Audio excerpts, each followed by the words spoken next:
कृत्यं नारायणं नरोत्तमं देवी सरस्वती व्यासं ततो जयमुदीरये।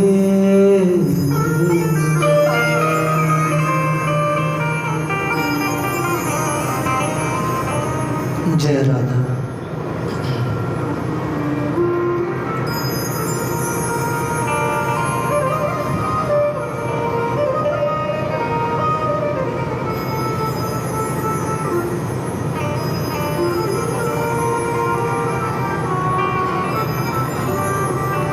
छठे स्कंद में पुष्टि अनुग्रह की कथा कही गई थी। श्रीमद् भागवत का जो छठा स्कंद तक, पहले से छठे तक पुष्टि अनुग्रह,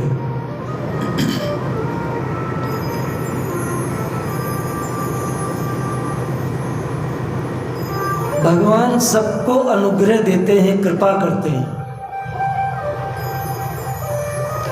लेकिन जो अनुग्रह का सदुपयोग करता है वो देव बनता है, और जो प्रभु के अनुग्रह का दुरुपयोग करता है वो दैत्य बनता है। अनुग्रह सब पर है, कोई ऐसा नहीं अनुग्रह ना हो, सब पर है एक समान। लेकिन बस इतनी सी बात है कि दुरुपयोग जो करता है वो दैत्य है, उस अनुग्रह का सदुपयोग करे वो देव है। और हम सब जितने हैं,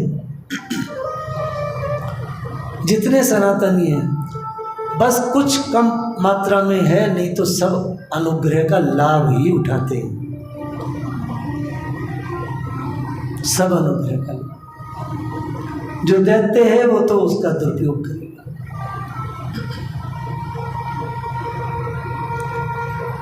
छठे स्कंद तक सेवा तन्मयता की बात कही गई।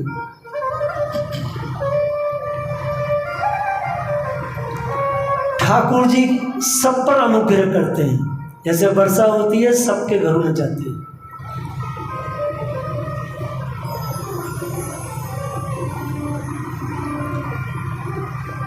आज से जो पितृदोष मुक्ति की जो बात थी वो आज से वो कथा है, इसलिए कल छठे स्कंद तक की आवर्ती की। आप आश्चर्य करेंगे कि पितृ तर रहे हैं तो वो भी हिरण्यकश्यप प्रहलाद की कथा से है शुरू, 7वां और 8वां स्कंद। इसलिए इसको भाव में थोड़ा कहेंगे, क्योंकि अगर प्रहलाद चरित्र को आपने अच्छे से सुन लिया, समझ लिया, देखिए ये बांस है, निरूपित है कि इसमें धुनकारी है। ये वो सब पितृ जो शरीर नहीं है जिनका, वो सब विराजमान। ये तो ही लॉजिकल बात, यांत्रिक बात, लेकिन शास्त्र कहता है कि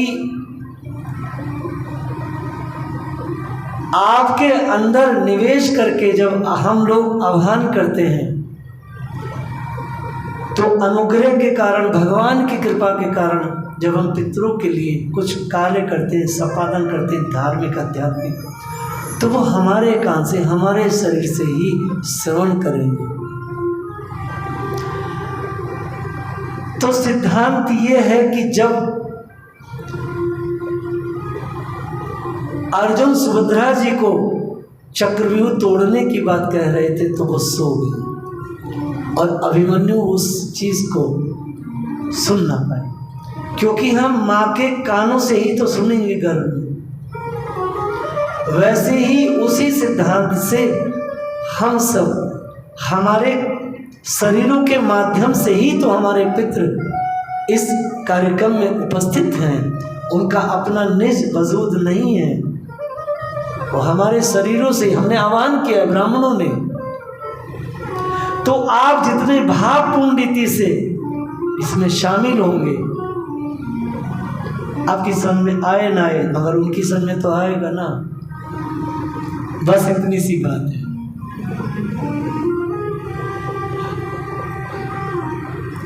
हमारी समझ में नहीं आएगा, लेकिन वो दिव्य लोगों में आ जाएगा।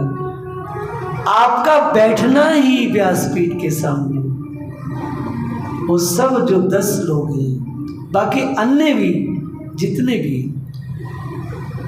तो इस श्राद्ध पक्ष की इस कथा में वो सब के सब उनके पितृ उनके शरीरों पर स्थिर होके ही तो अपना पुण्य जागृत करेंगे। इसलिए मैं कह रहा हूँ, ये बहुत बहुत दुर्लभ काल है और ज़्यादा देर नहीं, मात्र 2-2.5 मिनट कीर्तन भी वो आपके द्वारा ही सुनेंगे। ब्राह्मण 18,000 श्लोकों का आवर्ती कर रहा है, सुन रहे हैं। भक्ति बीज गणित से चलती है, अंगणित से नहीं। बीज गणित छारिया जी माना कै और ख लय है, माना न और पै कै है, ये बीज गणित। और अंगणित 2 दूनी 4। तो भक्ति माने मानना है ये सब हो रहा है, सुन रहे भगवान, ये भक्ति मान के बैठे ना भाई हम लोग।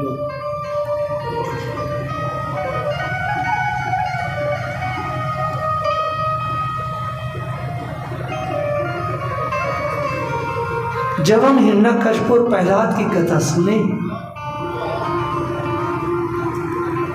तो ये ध्यान रहे कि ये कथा, ये कहाँ से आए भाई साहब? चंडी मंदिर से आए। आशीष देने, बच्चे बड़े प्यारे लग रहे। जय राधे, जय राधा।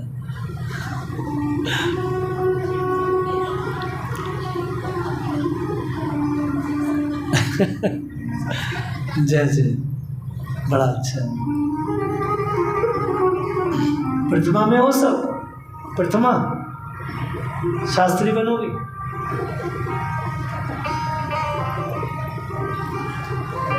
ये हम सबके आगे की पीढ़ी तैयार हो रही है, इनके बिना काम नहीं चलेगा, है ना।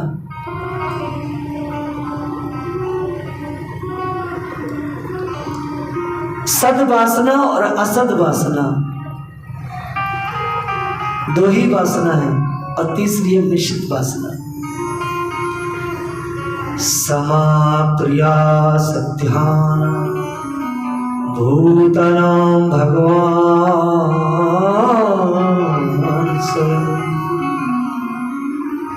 इंद्र स्यार्था कथम दैत्या नवदीत शात्मो यथा।